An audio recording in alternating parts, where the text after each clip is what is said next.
সুপ্রিয় দর্শক সকলকে দৈনিক আধুনিক কাগজের স্টুডিও আয়োজন ইজি টকে স্বাগত জানাচ্ছি আমি মঈনুদ্দিন। আপনারা দেখেছেন গতকালকেই বহুল প্রত্যাশিত Sylhet chamber of commerce and ইন্ডাস্ট্রির দ্বিবার্ষিক নির্বাচন হওয়ার কথা ছিল, সেটা গতকালকে স্থগিত করা হয়েছে বাণিজ্য মন্ত্রণালয় থেকে। এই নিয়ে আসলে ব্যবসায়ীদের মাঝে নানা রকম আলোচনা হচ্ছে, প্রতিক্রিয়া দেখাচ্ছেন অনেকে। বিষয়টা আসলে কি সেটা আমরা জানার চেষ্টা করছি সংশ্লিষ্টদের কাছ থেকে। আজকে এই বিষয়ে কথা বলার জন্য আমরা স্টুডিওতে আমন্ত্রণ জানিয়েছি the Sylhet chamber of commerce and ইন্ডাস্ট্রির যিনি সভাপতি পদে প্রার্থিতা করতে চাচ্ছেন সম্মিলিত ব্যবসায়ী পরিষদ থেকে ফালাউদ্দিন আলী আহমদ। তাকে আমরা আজকে স্টুডিওতে আমন্ত্রণ জানিয়েছি। ফালাউদ্দিন আলী আহমদ, আপনাকে স্বাগত জানাচ্ছি। ধন্যবাদ, এবং আপনার আধুনিক কাগজ পত্রিকাকেও ধন্যবাদ জানাচ্ছি। আপনাকেও ধন্যবাদ। আমরা আসলে দীর্ঘ প্রত্যাশিত যে ইলেকশন যেটা চেম্বারের, সেটা তো 1 নভেম্বর হওয়ার কথা ছিল, 1 নভেম্বর। তো সেটা গতকালকে একটা নির্দেশের মাধ্যমে স্থগিত করা হয়েছে বাণিজ্য মন্ত্রণালয় থেকে।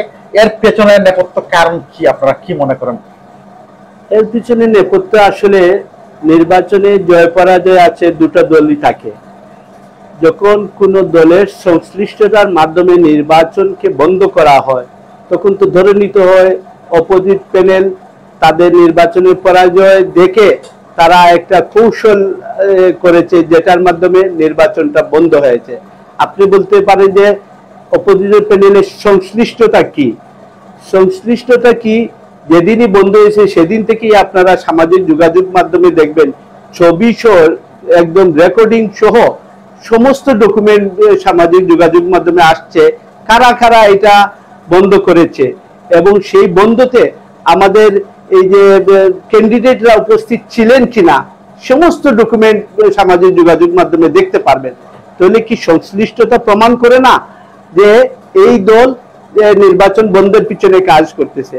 তারা আমাদের দেখবেন যে আমাদের অপোজিট প্যানেলে যারা আছেন আমাদের ব্যবসায়ী ভাইরা, তারা এখন বলতেছে যে আমরাও নির্বাচন চাই। হ্যাঁ, আমিও আপনাদের সাথে একমত। তাহলে বুঝাতে যাচ্ছেন যে সামাজিক যোগাযোগ মাধ্যমে যেটা বলা হচ্ছে যে আপনাদের অপোজিট প্যানেল থেকে এটা করা হয়েছে না? Yes, this is black and white. How do you deny? আপনি ডিনাই করবেন কিভাবে? এগুলো তো ডকুমেন্টারি আছে। ডকুমেন্টারি তো আপনি কখনো ডিনাই করতে পারবেন না। আপনারা কারা কারা অভিযোগ দিচ্ছেন, কারা কারা আপনার সাথে ছিলেন, একটা উদাহরণ দেয়। আপনি আমার সাথে গত 1 মাস নির্বাচনী পরিচালনা এবং সবকিছুতে আমার সাথে মিলেমিশে আমার উপদেষ্টা হয়ে আপনারা কাজ করেছেন। আজকে আপনারা যদি আমি একটা অভিযোগ যদি কোনো জায়গায় করাই, সেটা কি দায়ভার আমার না? আপনি তো আমার সাথে ছিলেন। আজকে যদি আপনি ব্যক্তির দায়ভার দিয়ে আপনাকে আলগাই দেয়, সেটা তো তার প্রতি আমার ইনজাস্টিস করা হলো। এতদিন আপনি আমার সাথে ছিলেন, আমার উপদেষ্টা ছিলেন, আমার নির্বাচন সমন্বয়কারী ছিলেন। এগুলো তো হাজার ফটো আছে, হাজার রেকর্ড আছে। আপনি এখন আজকে এই অভিযোগ আরেকজনকে দিয়ে বলেন যে এই ব্যক্তি দায়ভার আমার না, এটা কি লোকহাস্য কথা না? অবশ্যই এগুলো পরিহার করতে হবে। এখন আমাদের অপোজিট প্যানেলরা বলতেছেন যে আমরাও নির্বাচন চাই। আমরা বলি, যদি আপনারা সাদা মন নিয়ে বলেন যে নির্বাচন চান, তাহলে আপনারা যে অভিযোগ দিয়ে আসছেন বাণিজ্যের মধ্যে, ওইটা উদ্র করলেই তো নির্বাচন হয়ে যায়। আপনারা ওটা উদ্র করেন না কেন? একদিকে বলতেছেন নির্বাচন চান, একদিকে আবার অভিযোগ দিয়ে আসছেন, তাহলে তো হয় না। আবার বলেন যে আমরাও তো চাই। আপনি অভিযোগ প্রত্যাহার করলে বোঝা যাবে যে আপনিও নির্বাচন চান। এই অভিযোগ আপনাদের উপদেষ্টা মন্ডলী এবং নির্বাচনের সমন্বয়কারীরা দিয়েছেন। এটা তো স্পষ্ট অভিযোগে লেখা আছে কার কার নাম, এবং এরা ছবি ছিল। আপনাকে আমি ছবি সরবরাহ করতে পারবো কারা কারা আপনাদের নিয়ে গত 1 মাস মিটিং এবং বিভিন্ন জায়গায় মানুষকে কিভাবে এই যে আমাদের পদপ্রার্থী সিলেক্ট হবে সমস্ত কিছুতে ওনারা জড়িত ছিলেন। আজকে কেন তাদের নাম আপনারা ডিনাই করেন? তাহলে তো আপনারা আগামীতে যদি চেম্বারে যান, আপনারা ভোটারদেরকেও অবমূল্যায়ন করবেন। কোনো প্রবলেম পড়লে আপনি বলবেন যে না, আমি আপনার কথা মানি না। এই ধরনেরই তো মনে হচ্ছে। উপদেষ্টা এবং সমন্বয়কারীকে আপনি ডিজনার করতেছেন। এবং অস্বীকার করতেছেন, এটা একটা প্রহসন ছাড়া আর কিছু না। না, তারা যেহেতু উপদেষ্টাকে অস্বীকার করতেছেন, তাহলে কি উপদেষ্টা নিজেই উপযাজক হয়ে এটা করেছেন না ওই প্যানেলের আসলে সংশ্লিষ্টতা আছে? এটা একটু এই প্যানেলে আপনি আমার শুভাকাঙ্ক্ষী ছিলেন দীর্ঘ 1 মাস। আজকে কিভাবে নির্বাচনের 4 দিন আগে বলবেন যে আপনি আমার শুভাকাঙ্ক্ষী না? আপনার সাথে তো হাজার ফটো দেখেন, কিন্তু আমাদের সাথে তো ওনাদের কোনো ফটো নাই। তাহলে কে করলো? ব্যবসায়ীরা জবাব দিবে। দেখবেন যে এই ঘটনার নেপথ্যে কারা ছিল, কাদের সাপোর্টে এই যে তাদের আমাদের অপোজিট যে প্যানেল তৈরি হয়েছে, কাদের সাপোর্টে, কারা মনোনয়ন দিয়েছিলেন, কাদের সুপারিশ এইগুলো হয়েছিল, সবই তো ফটো আছে। এবং ডিসি সাহেবের অফিসে আপনি জানেন আমাদের ডিসি সাহেব সারওয়ার আলম সাহেব বসার বেশি দিন হয় নাই, কিন্তু তারও আগে আমাদের তফসিল ঘোষণা হয়েছে। কিন্তু সারওয়ার আলম সাহেব আসার কিছুদিনের মধ্যে তো এই সমস্ত উপদেষ্টারা এবং উনারা সহ আমার অপোনেন্ট প্যানেলের যে প্রেসিডেন্ট সহ এই ধরনের অভিযোগ নিয়ে সারওয়ার আলম সাহেবের কাছে দিয়ে আসলেন, ডিসি সাহেবের কাছে। তাহলে কি আপনি 15 দিন আগের ঘটনাও তো সেটা আছে, 7 দিন আগেরও তো ঘটনা আছে, আপনারা এই ধরনের কাজ করছেন, এটাকে অস্বীকার করবেন? এটা তো জাতির কাছে একটা প্রহসন। মানুষ আজকে আমরা প্রায় শত মানুষ নিয়ে ডিসি সাহেবের কাছে স্মারকলিপি দিয়েছে, শত মানুষ আমাদের র্যালিতে পার্টিসিপেট করার কারণে মানুষ স্পষ্ট হয়ে গেছে এই দায়ভার কারা নির্বাচন বন্ধের পিছনে হাত, এটা স্পষ্ট। তো আসলে এই যে আপনারা ব্যবসায়ীদের প্রতিনিধিত্ব করছেন এবং সুনামের সাথে একটা মর্যাদাপূর্ণ প্রতিষ্ঠান হচ্ছে সিলেট চেম্বার, তো এইখানে এই যে মন কষাকষি কিংবা কাদা ছুড়াছুড়ি, এর থেকে বের হওয়ার উপায়টা কি? আসলে আমরা সবসময় বলি, আপনি দেখবেন যে তফসিল ঘোষণার পর থেকে একটার পর একটা অনেকগুলো অভিযোগ নির্বাচন কমিশনে কারা দিছে। সিলেট ব্যবসায়ী ফোরাম ছাড়া সিলেট সম্মিলিত ব্যবসায়ীর একটাও অভিযোগ হয় নাই। আপনি বলতে পারেন যে ব্যবসায়ী ফোরাম কিভাবে দিল? আপনি আমার সাথে সারাদিন উঠা বসা করতেছেন, আপনাদের দিয়ে যদি আমি কোনো অভিযোগ জমা দেই, আপনি কি আমার লোক, এটা প্রমাণ হবে না? অবশ্যই প্রমাণ হবে। সেইভাবে এই যে আমাদের প্রাথমিক ভোটার তালিকা প্রকাশ হওয়ার পরে নির্বাচন আপিল বোর্ড বলেছিল যে কোনো অভিযোগ থাকলে ভোটার তালিকার মধ্যে একটা সময় দিয়ে বলছিল এই তারিখের মধ্যে অভিযোগ জানান। সেখানে তো ওনারা 42 জনের বিরুদ্ধে অভিযোগ দিয়েছিল। সেই 42 জনের অভিযোগ আপিল বোর্ডের চেয়ারম্যান সশরীরে ওনার প্রতিনিধি পাঠিয়ে প্রতিটা ভোটার সঠিক আছে কিনা চেক করেছেন। সেই চেক করার পরে ওনারা বৈধ ভোটার বলে মানে তালিকায় সংযুক্ত করেছেন। তো সেখানেও তো ওনারা মিস গাইডেড করতেছে নির্বাচন কমিশনকে, বারবারই মানে নির্বাচনকে পিছানোর জন্য বিভিন্ন ষড়যন্ত্র করতেছে। ডে 1 থেকে একটার পর একটা অভিযোগ, আমরা তো আজ পর্যন্ত একটাও অভিযোগ দিচ্ছি না। আমরা চাচ্ছি যে কোনো ভাবে ইলেকশন হোক, ব্যবসায়ী জবাব দিবে কার পক্ষে জনগণ, কার পক্ষে ব্যবসায়ী, ব্যবসায়ীরা কাকে এই সিলেট চেম্বার অফ কমার্সের নেতৃত্বে চাচ্ছে। আমরা ব্যবসায়ীদের মতামত নিয়ে কাজ করতে চাচ্ছি, আমরা তো কোনো অভিযোগে নাই। আপনি দেখাতে পারবেন না সিলেট চেম্বার অফ কমার্সে আমরা একটাও অভিযোগ দিছি। তারা যে এটা করছেন আসলে এটার মূল উদ্দেশ্য তাহলে কি নির্বাচন পেছানো না অন্য? ডেফিনেটলি আপনি ডে 1 থেকে দেখবেন যে একটার পর একটা প্রতিদিনই নির্বাচন কমিশনের কাছে গিয়ে বিভিন্ন এইটা না এটা এরকম বলেই আসতেছে, কিন্তু কোনোটাই তো সফল হচ্ছে না। আমরা একদম ক্লিয়ার এবং স্বচ্ছ এবং স্মার্ট ব্যবসায়ী নিয়ে আমাদের এই প্যানেলটা তৈরি করা হচ্ছে, যাদের কালিমা লেপন করার কোনো সুযোগ নাই। আপনি বলতে পারেন আমার 2 সদস্য বাতিল, 2 সদস্য কি কারণে বাতিল করলে? নির্বাচন বোর্ড এখন পর্যন্ত আমাকে কোনো ডকুমেন্ট দিতে পারে নাই। আমার প্রার্থীটা আপনি অবৈধ ঘোষণা করবেন, কি কারণে করবেন এটা কি আপনি বলবেন না?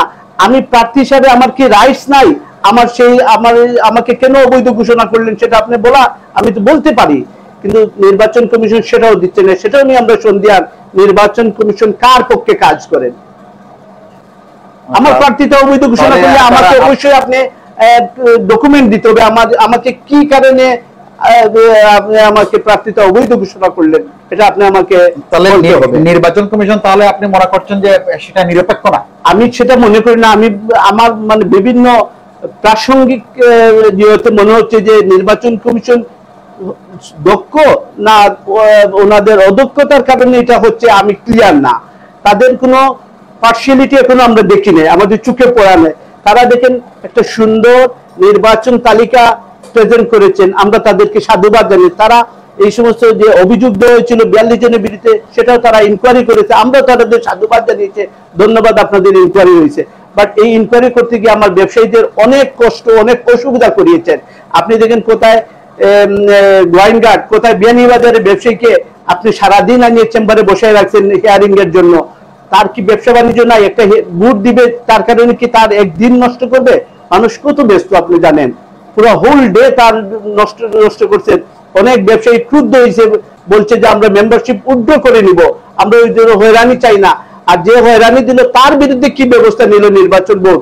ভুয়া এই ধরনের যে অভিযোগগুলো পেলেন আর কোনো ব্যবস্থা না নিলেন না, অথচ আমাদেরকে হয়রানি করে আমাদের সিলেট নিয়ে সারাদিন বসে আমাদের বিকালবেলা হিয়ারিং নিছেন।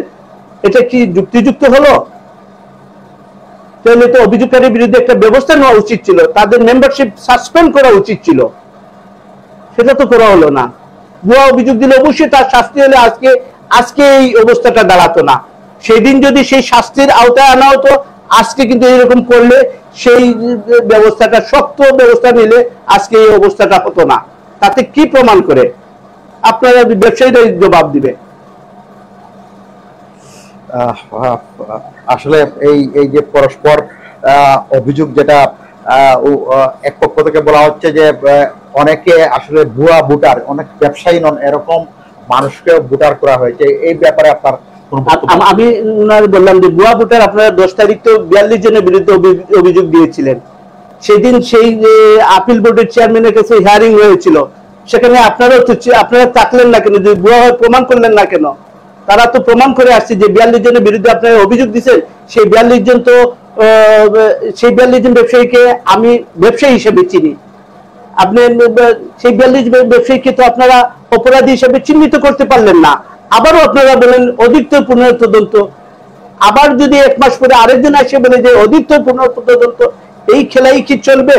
আসলে আপনারা নির্বাচন চান কি চান না, এটা হলো আসল কথা। অধিকতর পুনঃতদন্ত তো অলরেডি হয়ে গেছে একবার, তারপরে আবার কেন? এই খেলাই কি চলবে নির্বাচন পিছানোর জন্য? নির্বাচনকে ভয় পেলে চলবে না, নির্বাচনকে বুক পেতে ব্যবসায়ীদের ম্যান্ডেট নিয়ে আসেন, ব্যবসায়ীরাই নির্ধারিত করবে কাকে এই মসনদে বসাবে। তারা বিভিন্ন সময় আরো একটা অভিযোগ করেছেন যে এক ধরনের এই আপনাদের যে পরিষদ, যেটা সম্মিলিত ব্যবসায়িক পরিষদ, এটা অনেকটা পরিবারতন্ত্রের একটা বিষয় উল্লেখ করেছেন তারা। এই বিষয়টা আপনি? খুবই হাস্যকর একটা বিষয়। আপনি সিলেট ব্যবসায়ী ফোরামে কি পরিবারতন্ত্র নাই? আপন ছেলে, বাপ, বিয়াই, তারা কি পরিবারতন্ত্র না? তারপরে আমি এই পরিবারতন্ত্রের এই কথাগুলোর বিপক্ষে কথা স্ট্যান্ড নিব। আজকে মনে করেন আমার কোনো বাগিনা, আপনি আমার বাগিনা হলেন, আপনি যদি এসে নির্বাচনে ইলেকশন করেন, সেটা কি একই পাত্রে অন্য ধারণ করি? পরিবার বলতে কি বোঝায়? ছেলে, মেয়ে, বাবা, মা, এই তো। এখানে আমাদের, আপনি দেখেন আমার ছেলে কোনো পোস্টে আছে কিনা, আমার যদি বাগিনা, আমার কোনো যদি বাতিজা করে, সেটা কি একই পরিবারতন্ত্র হলো? পরিবার ডেফিনেশন আগে তাদের শিখে আসা উচিত। যারা এই কথাটা বলে আপনি নিজেই জাজমেন্ট করেন পরিবার বলতে কি। আমার ছেলে, মেয়ে, বাবা, মার মধ্যে যদি আমি থাকি, তাহলে এই পরিবার। এইরকম তো কেউ কোনো নজির নাই। বরঞ্চ আমাদের অপোজিট প্যানেলে বাবা, ছেলে, বিয়াই সব আছে, আমরা এটার বিপক্ষে। আমরা বলি যে যোগ্যতার ভিত্তিতে একই পরিবারেরই যদি হয়, ব্যবসায়ীরা ভোট দিয়ে সিলেক্ট করবে। ব্যবসায়ীরা যে মনে করে একই পরিবারে 2 জন যোগ্য ব্যক্তি, তাহলে ব্যবসায়ীরা যদি ভোট দেয়, অন্য তো বিরোধী দলের আপত্তি থাকার কথা না। ব্যবসায়ীরাই কিন্তু ভোটের নির্ধারিত। যেমন 21-23 ইলেকশনে আমি এবং আমার বাতিজা একই প্যানেলে ছিলাম। আপনি দেখবেন আমাদের এই প্যানেল, আমাদেরকে এই ব্যবসায়ীরাই কিন্তু ভোট দিয়ে নির্বাচিত করেছিল। শতভাগ ফেয়ার ইলেকশন হয়েছিল, তারাও বলেছে। তো তখন ব্যবসায়ীরা যদি নির্বাচিত করে পরিবারকে, তাহলে বুঝতে হবে যে ওনাদের চেয়ে এই পরিবারটা অধিকতর যোগ্য দেখেই ব্যবসায়ীরা এদেরকেই জয়যুক্ত করেছে। তাহলে এটা একটা হাস্যকর কথা। যখন কোনো কিছু পায় না, মানুষ যখন ডুবার পথে যায়, তখন খড় পেলে জাপটাই ধরতে চায়। এই পরিবারতন্ত্র দোয়া তুলে চায় তারা কিছু একটা ফায়দা হাসিল করতে। ব্যবসায়ী সুলভ কথা বলবে, কে অর্থনীতি বুঝে, কে অর্থনীতি বুঝে না, কে এই ব্যবসায়ীদের জন্য ভালো কাজ করতে পারবে, ব্যবসায়ীদের জন্য মন্দ কাজ, এইগুলো নিয়ে আমাদের আলোচনার বিষয় আজকে হওয়া উচিত ছিল। আজকে আমাদের ডায়লগ করতে হয় পরিবারতন্ত্র নিয়ে, ব্যবসার কোনো এথিক্স নিয়ে কোনো কথা হচ্ছে না। এটা আমার কাছে খুবই দুঃখজনক মনে হয়। এই যে সস্তা সেন্টিমেন্ট এখন আমাদের দেশে রয়ে গেছে, এটা আসলে দুঃখজনক। এগুলো কোনো ব্যবসায়ীদের জন্য এগুলো ডেফিনেশন হতে পারে না, এগুলো কোনো ব্যাখ্যা হতে পারে না। একজন ব্যবসায়ী যখন সিলেট চেম্বারের নেতৃত্বে আসেন, তার কি অন্য ধরনের সুযোগ সুবিধা অন্য পথে নেওয়ার কোনো সুযোগ আছে কিনা? এরকম এখানে আপনি দেখবেন সিলেট চেম্বার অফ কমার্স একটা অলাভজনক প্রতিষ্ঠান। এই সিলেট চেম্বার অফ কমার্স যারাই আসে তাদের পকেটের লক্ষ লক্ষ টাকা খরচ করতে হয়। বিভিন্ন সেমিনার সিম্পোজিয়াম করার মতো কিন্তু চেম্বারের ফান্ড থাকে না। কিন্তু নিজের ইজ্জতের সোয়ালে বড় বড় ডেলিগেশন আসলে নিজের পকেট থেকে, নিজের পকেটে টাকা দিয়ে মন্ত্রণালয়ে গিয়ে ব্যবসায়ীদের কাজ করে আসতে হয়। কোনোদিন আমি গত 21 থেকে 23 পর্যন্ত ছিলাম চেম্বারে, কোনোদিন ঢাকায় যতগুলো মন্ত্রণালয়ে গিয়েছিলাম, একটা টাকা প্লেনের টিকিটের টাকা চেম্বার থেকে নেই নাই, আমি আমার পকেটের টাকা দিয়ে গেছি। এখানে গেলে মানুষের জন্য কাজ করতে ভালো লাগে, মানুষ ভালোবাসে, মানুষ আমরা যদি চেম্বারে নাও থাকি আমাদেরকে আসে ধর্ণা দেয়, ভাই আমার এইটা সমস্যা, এইটা সমস্যা। আমরা বিজনেসে আছি, আমরা বুঝি মানুষের কি সমস্যা। যেমন আমদানি রপ্তানি, আমি আমদানি রপ্তানির সাথে রিলেটেড, কয়লা আমদানি হোক, পাথর আমদানি হোক, এখানে হাজারো সমস্যা। মানুষ জানে যে এই হাজারো সমস্যা আমার অনেকাংশে জানা আছে। আমি মানুষের সেই সমস্যা থেকে উত্তরণে বিগত দিনগুলো অনেক পরিশ্রম করেছি, অনেক কাজ করেছি, যার কারণে মানুষ আমাকে খুবই ভালোবাসে। মানুষ ভালোবাসে যে এই লোকটা দ্বারা আমরা উপকৃত হয়েছি। অনেকের ব্যাংকিং সমস্যা ছিল, আমি সেটা সলভ করে দিয়েছি। অনেকের ব্যাড ট্যাক্স নিয়ে সমস্যা ছিল, সেটা সলভ করেছি। অনেকের অনেক ধরনের সমস্যা ছিল, সেই সমস্যাগুলো আমরা সলভ করেছি। আজকে আপনারা যদি বুলাগঞ্জ, তামাবিল, সুতারকান্দি, এই সমস্ত ল্যান্ডপোর্টে, বর্ষরা, তাহিরপুর যান, আপনারা দেখবেন যে তাদের ভালোবাসায় আমাদের বিভিন্ন নির্বাচনী প্রচারণা, সেই তাহিরপুর তো আমাদের ভুটান না, তারপরেও তারা আসে, বলে যে আমাদের ফালাউদ্দিন ভাইকে আমরা পাশ করে আনতে হবে, তবে আমাদের এই যে সমস্ত ট্রেডের যতগুলো যন্ত্রণা আছে, উনি একমাত্র পারফেক্ট মানুষ, উনি বুঝে। এটা ওনাদের ভাষ্য। ওনারা দেখেন এই সমস্ত মিটিং এ শতভাগ মানুষে বলে যে আমরা ফালাউদ্দিন ভাই ছাড়া কাউকে ভোট দিব না, একদম প্রকাশ্যে বলে। এটা আল্লাহ রাব্বুল আলামিনের মেহেরবানি, তাদের যে মায়া আমার প্রতি আছে, আমি তাদের প্রতি কৃতজ্ঞ। তারা যে এত মায়া মমতা দেখায় দেয়, আমি আল্লাহর কাছে প্রার্থনা করি, আল্লাহ এই সমস্ত লোক আমার উপর যেভাবে ভরসা রেখেছে, আমি যেন তাদের আশা ভরসার প্রতীক হয়ে দাঁড়াতে পারি, তাদের বিপদে আপদে আমি যেন সবসময় তাদের পাশে দাঁড়াতে পারি, এই ইচ্ছা আমি আল্লাহ, মহান আল্লাহ রাব্বুল আলামিনের সবসময় মুনাজাত করি যে আল্লাহ মানুষের যে ইজ্জত দিচ্ছে, সম্মান দিচ্ছে, সেটা যেন আমি রাখতে পারি। আচ্ছা, আগামী 1 তারিখ নির্বাচন হচ্ছে না, এটা অনেকটা নিশ্চিত যে হচ্ছে না, কিন্তু আপনারা কতটুকু আশাবাদী যে 1 তারিখ? আমরা 100% আশাবাদী 1 তারিখে নির্বাচন হবে ইনশাআল্লাহ। আইনের গতিতে চলবে, আইনি প্রক্রিয়া আমরা চালিয়ে যাব। 1 তারিখে জনগণের ইচ্ছা নির্বাচন করার জন্য, জনগণ ব্যবসায়ীরাই মাঠে নামবে 1 তারিখে নির্বাচন করার জন্য। দুদিনের মধ্যে রেজাল্ট না আসলে ব্যবসায়ীরাই প্রতিবন্ধকতা তৈরি করবে যে না 1 তারিখে নির্বাচন দিতে হবে। কোনো প্রহসন আমরা মানি না। নির্বাচন বন্ধ মানে একটা প্রহসন কিছু করা, সেই প্রহসনের কোনো কিছু ব্যবসায়ীরা মানবে না। তাই আমরাও ব্যবসায়ীদের সাথে, ব্যবসায়ীরা যেভাবে আমাদের আস্থা রেখেছে, বিশ্বাস রেখেছে, সেই বিশ্বাস থেকে আমিও বলতেছি ইনশাআল্লাহ 1 তারিখে নির্বাচন হবে, এটা আমার বিশ্বাস। এটা আসলে সিলেটের ব্যবসায়ীরাও চান, সকল মহলেই চান যে আগামী 1 নভেম্বর সিলেট চেম্বারের নির্বাচনটা হোক। কিন্তু একটা বিষয় যে গতকালকে সন্ধ্যার পরে রাতে মাননীয় জেলা প্রশাসকের কার্যালয়ে একটা অনাকাঙ্ক্ষিত ঘটনা ঘটেছে, দুটো পক্ষের মধ্যে আপনারা এবং আপনাদের অপোজিশন, এই বিষয়টা কিভাবে দেখেন?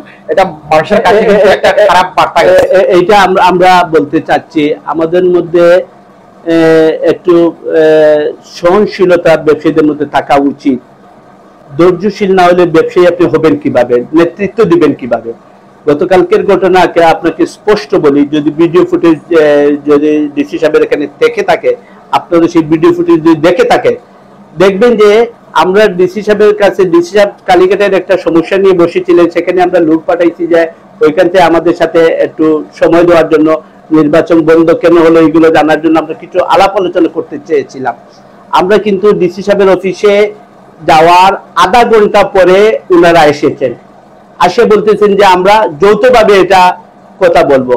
আমরা বললাম যে যৌথভাবে বলবেন ঠিক আছে, কিন্তু আপনারা তো যৌথভাবে বলার দরকার হয় না, আপনারা যে অভিযোগের মাধ্যমে বন্ধ করছেন সেই অভিযোগ প্রত্যাহার করে আসলেই তো যৌথ হয়ে যায়। আপনিও নির্বাচন চান, আমিও চাই, কিন্তু একদিকে আপনি লিখিত অভিযোগ দিয়ে আসছেন মন্ত্রণালয়ে, একদিকে আবার বলতেছেন যে নির্বাচন চান, তাহলে তো হলো না। ঠাকুর করে কেড়ে এটা এর মতো হয়ে গেছে যে আমি জানি না। এগুলো তো আসলে প্রহসন। এগুলো না করে মন সাদা করে নির্বাচন চাইলে আপনারা আপনাদের অভিযোগ প্রত্যাহার করে আসেন, তবেই ব্যবসায়ীরা আপনাদেরকে সাধুবাদ জানাবে, ব্যবসায়ীরা চিন্তা করবে কাকে ভোট দিবে। আপনারা আপনাদের অভিযোগ প্রত্যাহার করে আসেন। যদি আরো গতকালকের ঘটনা, এই যে ভিডিও, তারপরে আমরা আসার আধা ঘন্টা পরে আসে ওনারা বলতেছেন যে না একসাথে করবো। আমরা ভাই, আমরা হয় আগে করি না আমাদের পিছে করি, দুইজন দুইভাবে করি। আপনারাও বলে দেন যে আপনারা নির্বাচন চান, আমরাও নির্বাচন। ওনারা বলতেছে না একসাথে করবেন। আমরা বললাম যে ঠিক আছে, তাহলে আপনারা করে ফেলে, আমরা চলে যাচ্ছি। আপনি দেখবেন যে সেই ভিডিওতে আমিও ছিলাম, কিন্তু আমি ভিডিওতে আমাকে দেখবেন না, আমি উনাদের সিনিয়রদেরকে সম্মান দেখে আমি বলছি যে ঠিক আছে আপনারা সিনিয়র আসছেন, আপনারা বলে ফেলেন, আমরা নিচে চলে যাচ্ছি বলে আমি আমাদের প্রায় আমাদের সাথে প্রায় 100 ব্যবসায়ী ছিল, আমরা তাদেরকে এই ইয়ে থেকে বেরিয়ে আসতে আসতে আমরা প্রায় 30-40 জন নিচে নেমে আসছি। বাই দ্য মিন টাইম শুনছি উপরে গন্ডগোল শুরু হয়ে গেছে। ওরা আস্তে আস্তে ওদের পক্ষে একজন দেখছি যে আমি ভিডিওতে দেখেছি, আমি জানি না, আমি তখন নিচে ছিলাম, আমি ভিডিওতে দেখেছি তেড়ে এসে মানে খুব কুদাম একজন সিনিয়র লিডারও দেখতেছি খুব ধাক্কা দিছে আমার ক্যান্ডিডেটকে ধাক্কা দিছে। এটা ভিডিও ফুটেজ স্পষ্ট আছে, এটা তো মাইন্ড করার কথা। তারপরে আমি আমার ক্যান্ডিডেটকে বলছি ধৈর্য হইলো সবচেয়ে মহৎ গুণ, আপনি ধৈর্য ধরেন, কোনো ধরনের প্রতিবাদ করিয়েন না, আপনি ধৈর্য ধরেন। উনি তো অনেক বকাবকিও করছে দেখছি কাকে কাকে, এইগুলো আসলে ঠিক না। আপনারা করতে হয়, আপনারা আলাদা করলেন না কেন? যেহেতু আপনি আমার অপোজিট প্যানেল, আমাদের যে মেম্বাররা গেছিল প্রায় হলরুম ভর্তি ছিল, এখানে বসার জায়গাও ছিল না। আমরা বলছিলাম যে যেহেতু বসার জায়গা নাই আমরা 2বারে করি, যদিও ওনারা দিনের বেলা বলেছিল যে আমরা একত্রে অভিযোগ দিই, আমরা বলেছিলাম যে হ্যাঁ একত্রে দেওয়া যাবে, কিন্তু ঘটনা বারবারই বলতেছে, সবাই আমাদের প্যানেলে সবাই বলতেছে আমরা একত্রে হবো কেন? ওনারাই তো অভিযোগ দিয়ে আসে, আবার আমার সাথে একত্রে হওয়া মানে ওনারা বলতে চাচ্ছে আমি দোষী, নির্দোষ। কাগজে প্রমাণ করতেছে আপনারা দোষী, সে আপনি কিভাবে বলবেন আপনি নির্দোষ? তো এটা তো আসলে ওই শুভঙ্করের পাখি না করে সাদা মন নিয়ে আসেন, আজও আসেন, অভিযোগ প্রত্যাহার করে আসেন, কালকে ইনশাল্লাহ নির্বাচন দিতে বাধ্য নির্বাচন কমিশন। যদি অভিযোগ প্রত্যাহার হয়ে যায় নির্বাচন দিতে বাধ্য। যদি উপরে আমরা থাকি যে আরেকটা জিনিস এখানে বলা শেষ হয় নাই, আপনি বলছেন যে এই অনাকাঙ্ক্ষিত ঘটনার পিছনে কে দায়ী? আপনারা ভিডিও ফুটেজ গুলো দেখে আপনারাই জাতির দর্পণ, আপনারাই বলেন যে কারা এখানে অন্যায় করেছে। যেখানে আধা ঘন্টা আগে অবস্থান নেওয়া আমরা, তারপরে আমরা সহনশীলতা দেখিয়ে সিনিয়রদের সম্মান করে আমরা কিন্তু চলে আসছি। আমরা বলছি ঠিক আছে আজকে আমরা করব না, আমরা ডিসি সাহেবকে জানিয়ে দিচ্ছি যে আমরা আপনাদের সাথে সন্ধ্যার সময় মিলার কথা ছিল, আমাদের এখানে কিছু লোক উশৃঙ্খলতা করার কারণে আমরা মর্মাহত, আমরা চলে যাচ্ছি। আমরা আমাদের প্রতিনিধিকে জানিয়েছি যে ডিসি সাহেবরা বলো আমরা মর্মাহত, আমরা চলে যাচ্ছি, আমরা চলেও আসছি। ওনারা রাতে অনেক রাত পর্যন্ত অপেক্ষা করছে, ডিসি সাহেব আসে নাই, আমরা শুনেছি। আমি জানি না ডিসি সাহেব কেন আসলেন না বা ওনাদের সময় দিলেন। ডিসি সাহেব নিশ্চয়ই ওনার নলেজও গেছে যে গন্ডগোল করতেছেন, সেই কারণে উনি যান নাই। আমরাও কিন্তু দেখে, অথচ আমি আগে আজকে মনে করি এখানে আপনি আমি বসা, কেউ আসে যদি বলে উনি আগে ইন্টারভিউ দিবে, তাহলে তো হয় না। একটা সিস্টেম আছে, সিস্টেমের মাধ্যমে আসতে হবে। সেটাই আমি প্রত্যাশা করি। আমি আমার সিনিয়রদেরকে শ্রদ্ধা করি, বলি যে আপনারা ধৈর্য ধরুন। আপনার সিনিয়ররা যদি অধৈর্যিত হয়ে যান, আমাদের ব্যবসায়ীরা কি বলবে? নেতৃত্ব তো আপনারাই দিয়েছেন, আপনারাই করেছেন, কেন আপনাদের কাছে অসহিষ্ণুতা আমাদের ব্যবসায়ীরা শিখবে? দয়া করে একটু ধৈর্যশীল হন, তাহলে সবকিছুই মঙ্গল। আচ্ছা, যদি 1 তারিখ নির্বাচন না হয়, আপনি যেটা আগে বলছিলেন যে ব্যবসায়ীরা রাস্তায় নেমে আসবে, এরকম কথা বলেছেন, তো 1 তারিখ যদি নির্বাচন না হয় তাহলে আপনারা কি করবেন? করণীয়টা কি? আমরা আইনি পদক্ষেপের মাধ্যমে যা যা কিছু করার তাই করব, কারণ অধিকার ক্ষুণ্ণ হতে দিব না। ভোটারদের অধিকার আমরা সব সময় চাই। ভোটার যেন তার ভোটের মাধ্যমে তার নেতৃত্ব নির্ধারিত করতে পারে, এটা আমরা চাই। কখনো আমরা চাই না যে জোর করে কোনো আসনে বসা। আমরা সবসময় চাই যে আমরা আমাদের ব্যবসায়ীদের নিয়ে আবারও আলোচনা করব কি করা যায়। যেহেতু 1 তারিখে নির্বাচন হলো না, ব্যবসায়ীদের আলাপ আলোচনার ভিত্তিতে ব্যবসায়ীরা যদি আমাদের মত দেয় যে আপনারা আইনি লড়াই করেন, ইনশাল্লাহ আমরা আইনি লড়াই থেকে পিছপা হব না। যেহেতু আমার ব্যবসায়ীদের অস্তিত্ব রক্ষা, ভোটাধিকার রক্ষা করতেই হবে, আমরা ভোটাধিকার রক্ষা করব ইনশাল্লাহ। ভোটাধিকার আসলে সবাই প্রয়োগ করতে চাচ্ছেন, এটা ব্যবসায়ীরা আসলে যে সময় কথা বলেন আমরা বুঝতে পারি যে আসলে তারা ভোট দিতে চান, কিন্তু সেই পরিবেশ আসলে এই মুহূর্তে নেই বিভিন্ন কারণে। একটু ভিন্ন দিকে আমরা যাই, যে ধরেন আপনি নির্বাচিত হলেন চেম্বারের নেতা হিসাবে, তো ব্যবসায়ীদের জন্য আপনি কি করবেন? সিলেটের ব্যবসায়ী বান্ধব যে পরিবেশ নাই, অনেকেই বলেন যে ব্যবসায়ী বান্ধব পরিবেশ না, তো আপনারা কি করবেন এক্ষেত্রে নির্বাচিত হলে? ধন্যবাদ আপনাকে। আপনি প্রথমে আমাকে মহালা আল্লাহ রব্বুল আলামিনকে আমি শুকরিয়া আদায় করি। আপনি বলছেন যে আমি প্রেসিডেন্ট যদি হই, আল্লাহ হয়তো কবুল করে ফেলতে পারে এটাকে। আমিও আপনাকে এই জন্য ধন্যবাদ জানাই। আপনি আমাকে বলছেন যে প্রেসিডেন্ট হয়ে গেছি। আচ্ছা, যাই হোক, যদি হই বলছেন, আমরা যদি নির্বাচিত হই, আমি গত একটা টক শোতে এরকম বলেছিলাম, আসলে সিলেট চেম্বার অফ কমার্সে 2 বছর টেনর পিরিয়ডে কাজ কমপ্লিট করে আসাটা খুবই টাফ। দেখা গেছে 6 মাস সময় লেগে যায়। আমি আমার পরিচালকদের নিয়ে গুছায়ে বিভিন্ন দপ্তর বল্টন করে গুছায়ে উঠতে 6 মাস চলে যায়। বাকি 6 মাস আমাদের বিভিন্ন সাব কমিটিকে অ্যাক্টিভ করতে করতে চলে যায়। 1 বছরের মধ্যে 30-35টা সাব কমিটির বিভিন্ন ওয়ার্কশপ করে দেখা যায় আমার নির্বাচনের সময় চলে আসে। আমি আর সাব কমিটির কোনো মিটিং করে আমার অধিকার নাই। 2 বছর টেনর পিরিয়ডে আসলে খুব টাফ হয়ে যায়। এটাতে 3 বছর যদি করা যায়, বাণিজ্য মন্ত্রণালয়ের সুপারিশে আমরা বলবো যে 3 বছরের টেনর পিরিয়ড করাটা উচিত। তাইলে একটা চেম্বার একটা ব্যবসায়ীর জন্য কাজ করে আসতে পারবে। এটা আমাদের জাতীয় পর্যায় থেকে দেখবেন, আমাদের চেম্বার পর্যায়ে আমি যদি কোনো ভালো গাছ রোপণ করে আসি, পরবর্তীতে যারা আছে সেটাতে আর পানি দেয় না, কই গাছটা মরে যাক, ওনার সাফল্যতা প্রকাশ পেয়ে যাবে।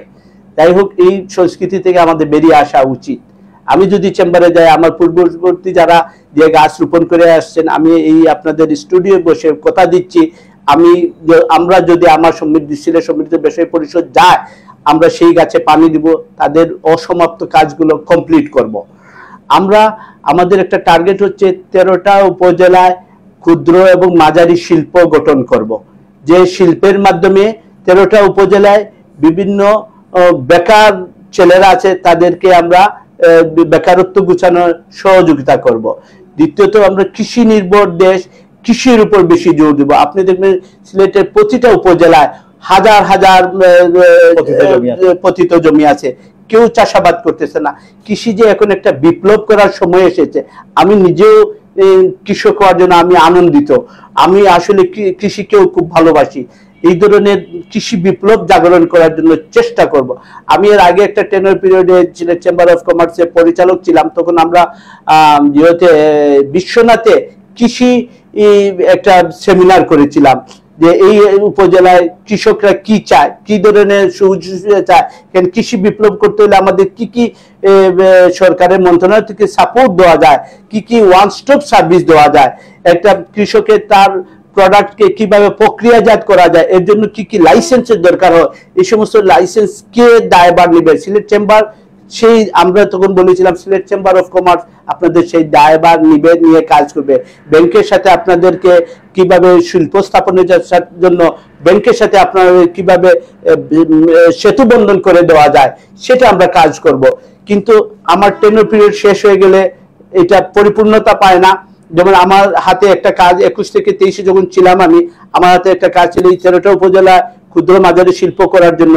আমরা শাহজালাল ইউনিভার্সিটি থেকে এক্সপার্টিজ নিয়ে কিছু ওনারা আমাদের সুপারিশ করেছিলেন এই উপজেলায় এই প্রোডাক্ট গুলো করা যায়, কিন্তু সেটা আসার পরে আর এটা বাস্তবায়িত হয় নাই।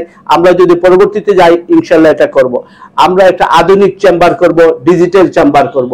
আমাদের এখন নতুন প্রজন্ম আপনি দেখবেন যে অত্যন্ত স্মার্ট, সেই স্মার্ট দক্ষ জনবলকে আমরা অদক্ষ করে রেখে দিয়েছি, আমরা তাদের গতি দিতে পারতেছি না। সিলেট চেম্বার অফ কমার্সে যদি আমরা যাই প্রতি 3 মাস পর পর আমরা ওয়ার্কশপ করব, আইটি বেজ, বিভিন্ন শিল্প বেজ, এইগুলো নিয়ে ওয়ার্কশপ করবো, যে ওয়ার্কশপের মাধ্যমে ট্রেনিং দিব আমার উদ্যোক্তাকে। এন্টারপ্রেনারশিপ যদি আমি ডেভেলপ করে ফেলতে পারি, এই বছর যে প্রতি বছর যে এদেশে 12.5 লক্ষ গ্রাজুয়েট বেকার থেকে যায় তাদের কর্মসংস্থান হবে। সিলেটে আরেকটা দেখবেন যে আমাদের কোয়ারিগুলো নীতিমালা না থাকার কারণে হাজার হাজার শ্রমিক বেকার হয়ে পড়ে রয়েছে। এরা এখন বাদ না পেয়ে বিভিন্ন অপরাধ চক্রের সাথে জড়িত হয়ে যাচ্ছে। আমি খুবই শঙ্কিত। আমাদের ব্যবসায়ীদের গতকালকেও দেখেছেন, আজকেও আপনাদের কাগজে আমি দেখেছি যে 12.5 লক্ষ টাকার লুট হয়েছে। এটা আমার ব্যবসায়িক টাকা লুট হয়েছে, এগুলো বৈধ টাকা, এগুলো কোনো অবৈধ টাকা না। এটা তার দেওয়ালে পিঠ টেকে গেছে দেখে সে আমার বেগে হাত দিছে। তাদেরকে যদি আমি কোনো কর্মে নিযুক্ত করতে পারি আজকে সিলেটের চেহারা এইরকম থাকবে না। আর সিলেটে অনেকগুলো অপরচুনিটি আছে, সিলেটকে সম্ভাবনার দ্বার মোচন করার অনেক শক্তি। সিলেটে তেল গ্যাস পাথর খনিজ উপাদানে ভরপুর। কেন আমাদের এই এলাকার লোক বেকার থাকবে? এটা তো আমি মানতে পারি না। এদের জন্য কাজ করতে হবে, মন্ত্রণালয়ে সাপোর্ট দিতে হবে। দেশ যারা পরিচালনা করতেছেন তারা শুধু আবেগ বশবর্তী না হয়ে যে অঞ্চল সমৃদ্ধ সেই অঞ্চলে বাজেট বরাদ্দ বাড়াতে হবে, সেই অঞ্চলকে পিছিয়ে রাখলে হবে না।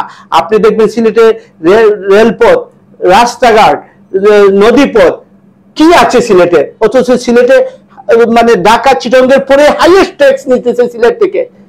আপনি বিশ্বাস করবেন না করবেন, Sylhet third tax payer district হিসাবে বাংলাদেশে আছে, কিন্তু আজকে সিলেটে অবহেলিত কেন? প্রশাসন সহ সবাই কিন্তু সিলেটকে অবহেলিত করে রেখেছে। আমাদের এখন একজন বীর নেতার দরকার, যে নেতা আমাদের সাথে নিয়ে উনি প্রতিবাদ করবেন সিলেটের উন্নয়ন না হলে আমরা রাস্তায় নামবো।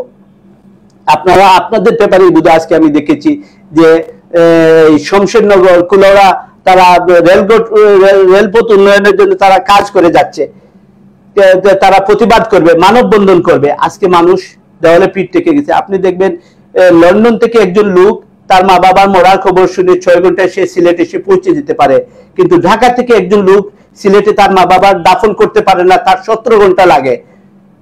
এর দায়ভার কার? এই সিলেট কি অনুন্নত একটা অঞ্চল? এই সিলেটে শত শত কোটি টাকা রেভিনিউ যেখানে দেয় তার কি এক তৃতীয়াংশ আপনারা খরচ করবেন না?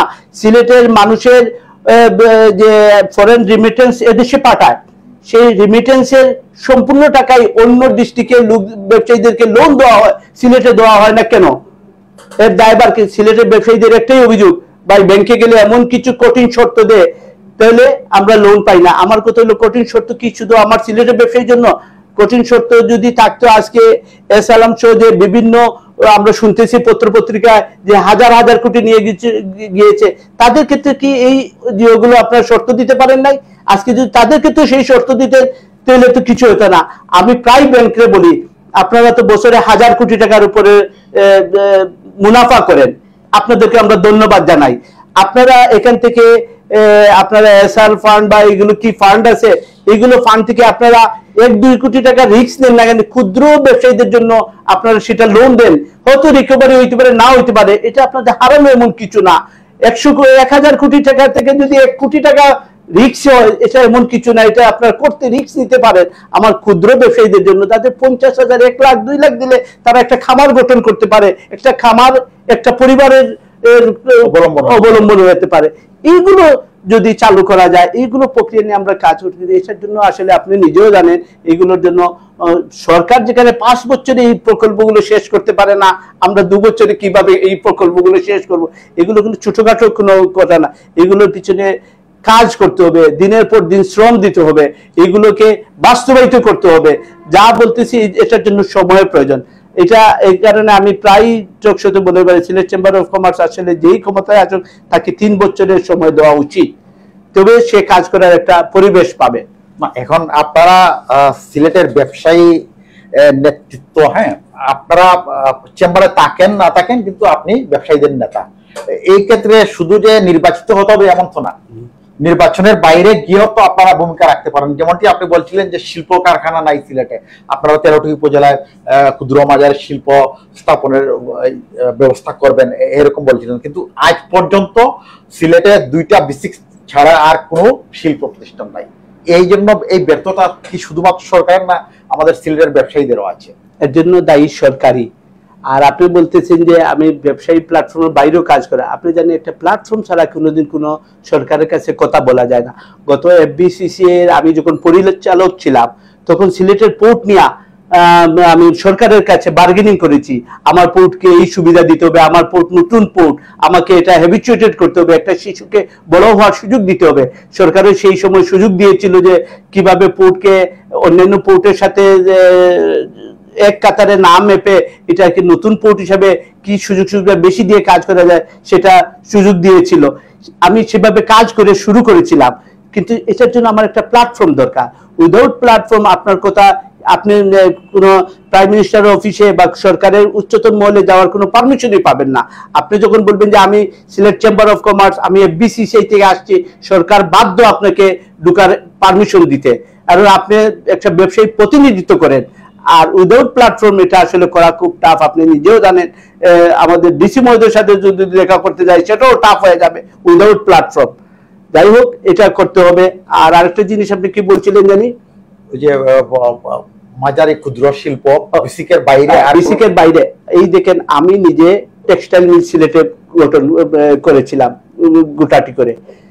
তারপরে এটা কি হয়েছে, এটা এই যে আমার যোগাযোগ ব্যবস্থা ভালো না থাকার কারণে ঢাকা থেকে আনতে আমার সুতা যে খরচ পড়ে, আবার প্রোডাকশন রেডি করে যে ঢাকায় নিয়ে গিয়ে যে মার্কেটে বিক্রি করব, সেই মার্কেটে আনা নেওয়ার কষ্ট ধরে তারা প্রফিট ধরে তারা বিক্রি করে দেয়, আর আমি আমার কস্ট প্রাইস হয় না। এবার কতদিন সাস্টেন আপনি করবেন? এর জন্য দরকার প্রথমেই যোগাযোগ ব্যবস্থা উন্নয়ন। আপনি আমার নদী খনন করে দেন, আপনি আমার রেলওয়ে ডেভেলপ করে দেন, আপনি আমার রাস্তাঘাট ডেভেলপ করে দেন। সিলেটে যদি শিল্প বিপ্লব না ঘটে, আপনাকে আমাকে বলিয়ে সেদিন আপনার স্টুডিও আবার আমার ডেকে আনিয়ে, আজ তো আপনাকে 6 লেন দিলাম, আজ তো আবার আপনাকে ব্রডগেজ লাইন দিলাম, আজ তো নদীপথ খনন করে দিলাম, তখনই আমি জবাব দেব যদি না পারি। ইনশাআল্লাহ আমরা পারি, সিলেটের মানুষ পারবে। সিলেটের মানুষ লন্ডন আমেরিকা নেতৃত্ব দিচ্ছে, সিলেটের মানুষ সব জায়গায় তাদের সফলতা দেখাচ্ছে, দেশ বিদেশে আমাদের সুনাম। আপনি বিভিন্ন মেয়র হচ্ছে, আপনার বিভিন্ন পার্লামেন্ট সদস্য হচ্ছে এই সিলেটের লোকগুলো। তারা যদি সব জায়গায় সাফল্য হতে পারে, এখানে কেন পারতেছি না? এর পিছনে কারণ দেখতে হবে। আপনি দেখেন সিলেট আন্তর্জাতিক এয়ারপোর্ট নামে আন্তর্জাতিক এয়ারপোর্ট, আজ পর্যন্ত আমার বিদেশি এয়ারলাইন্স নামার কোনো পারমিশন দেওয়া হয় না। তাইলে এটা প্রহসন হচ্ছে না? কেন আমার বিদেশি এয়ারলাইন্স নামানো দেওয়া হচ্ছে না? তার মানে কিছু সংখ্যক এয়ারলাইন্স প্রতিযোগিতায় পড়ে যাবে, সেই আশঙ্কায় বিদেশি এয়ারলাইন্স নামার পারমিশন দেওয়া হয় না। সেটার জন্য কাজ করতে হবে, অবশ্যই অনেক বিশাল কাজ। ইনশাআল্লাহ আমরা যদি যাই প্রায়োরিটি বেসিসে প্রতিটা কাজেই আমরা মনোনিবেশ করব। সময় যেহেতু আমাদের কম, কিন্তু কতটুকু সাকসেস হতে পারবো আল্লাহ রাব্বুল আলামিনের সব সময় আমরা চাই, আল্লাহ তুমি আমাদের সেই সময় ও সুযোগ করে দাও, সেই এনার্জি সেই শক্তি আমাদের হাতে দাও, যে শক্তির আলাউদ্দিনের চেরাগের মতো শক্তি দাও, যে দ্রুত এই কাজগুলো শেষ করতে পারি। কারণ আমি জানি আমার টেনার পিরিয়ড 2 বছর, 2 বছরের মধ্যে আমার শেষ করতে হবে। সেটা যদি প্রশাসন আমাদের সহযোগিতা করে, অবশ্যই আমরা এটা করতে পারবো। একটু ভিন্ন একটা প্রশ্ন আবার করি। ওই যে সাম্প্রতিক সময়ে আমরা দেখেছি যে ফুটপাত থেকে যারা ক্ষুদ্র ব্যবসায়ী, ফুটপাতে যারা বাসমান হকার, তাদেরকে উচ্ছেদ করা হয়েছে। তো এই বিষয়টাকে কিভাবে দেখেন? এবং সাথে সাথে আমি আরেকটা প্রশ্ন আপনার কাছে রাখছি যে এই যে ক্ষুদ্র ব্যবসায়ী যারা, তারা এখন কি করবে? তাদের জন্য পুনর্বাসনের জন্য কোনো ব্যবস্থা করা হচ্ছে কিনা, এই বিষয়গুলো আপনারা। একটা জিনিস আপনারা স্মার্ট সিটি হিসেবে দেখতে গেলে, আধুনিক সিটি হিসেবে, আধুনিক বাংলাদেশ দেখতে হলে, পর্যটন নগরী সিলেটকে দেখতে হলে এই সমস্ত জঞ্জাল পরিষ্কার করতেই হবে, এর কোনো বিকল্প নাই। হ্যাঁ, আমার এই সমস্ত গরিব মেহনতি মানুষের কি বিকল্প ব্যবস্থা? আমরা দেখেছি জেলা প্রশাসক মহোদয় আমাদের যে লালদিঘির যে জায়গাগুলো ছিল এই সমস্ত হকারদের জন্য, সেখানে ওনাদের পুনর্বাসনের ব্যবস্থা করা হয়েছে। এখন কথা হলো যে ওনারা এই জায়গায় যাচ্ছে না কেন? আমাদের যারা আমরা ক্রেতা, এই সমস্ত হকারদের কাছ থেকে আমরা একটু দয়া করে ওই মার্কেটে ঢোকার চেষ্টা করতে হবে। ওরা সারাদিন যদি একটা প্রোডাক্ট নিয়ে বসে থাকে আর আপনি আমি যদি কেউ না যাইতে, ওদেরও তো ওরাই তো আবার কালকে মানে অসৎ কাজে নেমে যাবে। তাই আমি আমাদের ব্যবসায়ী বা আমাদের ক্রেতা যারা আছি, যাদের হকারদের কাছে আমরা আমাদের নিত্য প্রয়োজনীয় জিনিস কিনি, তাদেরকে অনুরোধ করব, তাদেরকে যে জায়গায় পুনর্বাসিত করা হয়েছে সেই জায়গায় আমরা গিয়ে একটু কেনাকাটা করলে তারাও আনন্দিত হবে, তারাও মনে করবে যে তারা ডিপ্রাইভ হয় নাই, তারা ভালো জায়গায় আছে। তবে স্মার্ট নগরীর জন্য কোনো বিকল্প নাই, কোনো ছাড় নাই। অবশ্যই আপনি পরিষ্কার নগরী হিসাবে গঠন করতে হবে, যানজট মুক্ত এলাকা করতে হবে, ফুটপাত মুক্ত করতে হবে। মানুষ ফুটপাত দিয়ে বাজারে মার্কেটে আসলে দেখবেন মানুষ রাস্তা দিয়ে আসে, গাড়ির সামনে দিয়ে আসে, গাড়ি যে কোনো সময় অ্যাক্সিডেন্ট হচ্ছে, আরো হবে। এইগুলো থেকে প্রতিরোধ করতে হলে, মানুষের নিরাপত্তা দিতে হলে ফুটপাত পরিষ্কার অত্যন্ত প্রয়োজনীয়।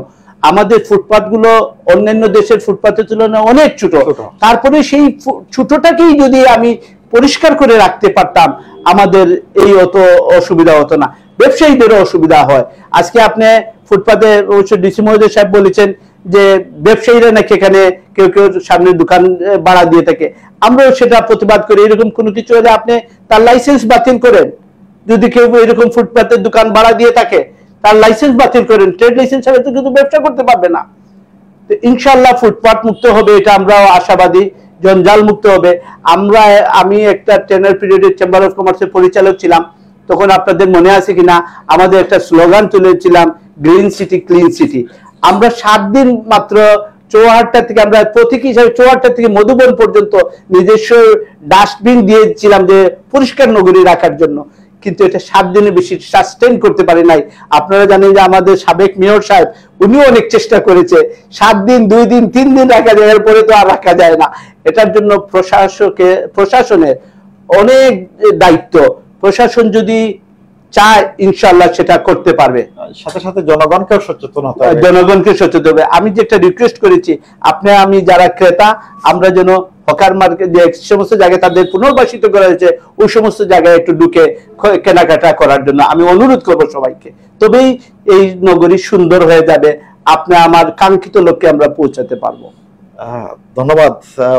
আসলে যে সুন্দর শহরের কথা, নগরীর কথা আপনি চিন্তা করছেন, এরকম চিন্তা ভাবনা আসলে সকলেই করে থাকেন। একজন ব্যবসায়ী নেতা হিসেবে আপনারা হয়তো বিভিন্ন সুযোগ পান এসব কথা বলার, বিভিন্ন ফোরামে অনেকে হয়তো এই সুযোগটা পান না। তো এটা সবাই প্রত্যাশা করে আপনাদের মাধ্যমে সিলেটের ডেভেলপমেন্ট হবে, ব্যবসায়ীদের ডেভেলপমেন্ট হবে, এটা সবাই চান। সর্বশেষ আমরা আজকে অনুষ্ঠান থেকে বিদায় নেব, তার আগে সর্বশেষ আপনার প্রত্যাশা জানতে চাচ্ছি যে চেম্বার নির্বাচনকে কেন্দ্র করে আপনি অনেক কথাই বলেছেন, আপনার সর্বশেষ প্রত্যাশাটা আমি শুনতে চাই। আমি আমার ভিউয়ার্স এবং ব্যবসায়ী ভাইদের বলতেছি, 1 নভেম্বর ইনশাআল্লাহ আমরা আইনি প্রক্রিয়া চালিয়ে যাচ্ছি। আপনারা ডিজার্টেড হবেন না, হতাশ হবেন না। ইনশাআল্লাহ আপনাদের মনের আশা আমরা পূরণ করব। আমরা 1 তারিখে নির্বাচনের জন্য যথাসাধ্য কাজ করে যাচ্ছি। আপনারা সেই 1 তারিখে যদি নির্বাচন হয়, সিলেট সম্মিলিত পরিষদকে পূর্ণ প্যানেলে জয়যুক্ত করেন, আপনারা দেখবেন আপনাদের চাহিদা অনুযায়ী ইনশাআল্লাহ কাজ করব। সিলেট চেম্বার অফ কমার্স আপনাদের চেম্বার অফ কমার্স আমরা করব, যেটা আপনারা এই চেম্বারের মালিক, আপনাদের সাথে নিয়ে আমরা সমস্ত কাজ করব।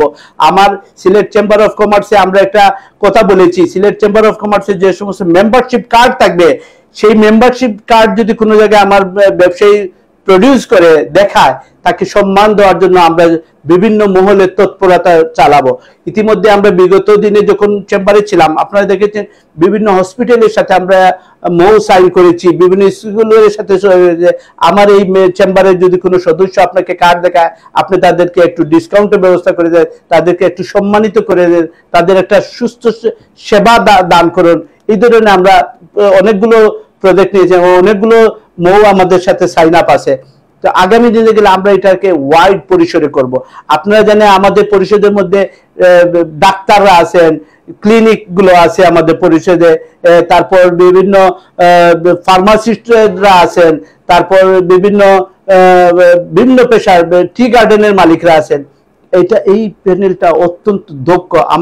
আমাদের যে senior vice president, Bangladesh petroleum অ্যাসোসিয়েশনের অর্গানাইজার সেক্রেটারি, উনার সাংগঠনিক দক্ষতা কত বড়, না হলে বাংলাদেশ পেট্রোলিয়াম অ্যাসোসিয়েশনে উনি কিভাবে সাংগঠনিক সম্পাদক হতে পারে। আমাদের যে সভাপতি জেনারেল মাসুম ইফতেখার রসুল শিহাব মাদ্রাজ ইউনিভার্সিটিতে গ্রাজুয়েট করে আসছে। তার যে উনি কিছুদিন আগে সিটি কর্পোরেশনে কন্ট্রাক্টর অ্যাসোসিয়েশনের একটা নির্বাচন হয়েছে, সেখানে তিনি প্রেসিডেন্ট হিসাবে পাশ করে আসছেন। তার এই যে দক্ষতা দেখেই তো মানুষ নির্বাচিত করেছে। এই সমস্ত চুম্বক ভালো ভালো প্রোডাক্ট গুলো আমরা আমাদের প্যানেলে সংযুক্ত করেছি। আমি আমার ব্যবসায়ীদের কাছে বিনীত অনুরোধ করব, আপনারা আমাদের এই সমস্ত পরিচালকদের এবং এই সমস্ত প্রেসিডিয়ামকে আপনারা একবার ভোট দিয়ে পূর্ণ প্যানেলকে জয়যুক্ত করান।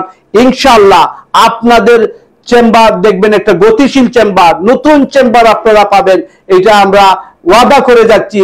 আপনারা ইনশাআল্লাহ সেই কোনো অবস্থায় হবেন না, প্রতিটা কাজই আমরা ডে ওয়ান থেকে প্রায়োরিটি বেসিসে কাজ করব। পরিশেষে সবাই সুস্বাস্থ্য মঙ্গল কামনা করি। ধন্যবাদ ফালাউদ্দিন আলী আহমদ। তিনি যেমনটা প্রত্যাশা করছিলেন যে তারা যদি নির্বাচিত হন তাহলে সিলেটের ব্যবসায়ীদের পক্ষ হয়ে কাজ করবেন, ব্যবসায়ীদের ব্যবসায়ী বান্ধব একটা পরিবেশ সৃষ্টি করবেন, সেরকম প্রত্যাশাই তিনি করছিলেন। আমরাও চাই যে সিলেট চেম্বার আসলে সিলেটের ব্যবসায়ীদের একটা উল্লেখযোগ্য সংগঠন হিসেবে প্রতিষ্ঠা পাক এবং গতিশীল হোক, সেটাই আমরা প্রত্যাশা করি। দর্শক এতক্ষণ আমাদের সাথে ছিলেন, সেজন্য ধন্যবাদ জানাচ্ছি। আগামীতে আবার আমরা কোনো নতুন অতিথি নিয়ে হাজির হব। সেই পর্যন্ত সবাই ভালো থাকুন, সুস্থ থাকুন।